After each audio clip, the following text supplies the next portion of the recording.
So for the fourth problem, so copra enters dryer containing 70% moisture and leaves 7% moisture. Find the moisture removed on each pound of solid in the final product. So ang iyang choices is A is 6.258 pounds, B is 1.258 pounds, and C 4.258 pounds, and D 2.258 pounds. So for the dryer, first is ang iyang 70% over ang iyang nabilin nga percent, which is 30%. So i-divide na lang sila. So makakatawag 2.333.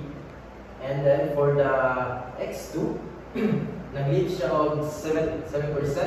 So ang iyang nabilin nga percent na 93%. So i-divide na lang ang 0.07 over 0.93. So makakatawag 0.0753. So i-kuha na lang ang iyang moisture remove, which is ang delta x is equals to x1 minus x2. So delta x equals to 2.333 minus 0.0753. So makakatawag 2.258 pounds, so which is ang letter D.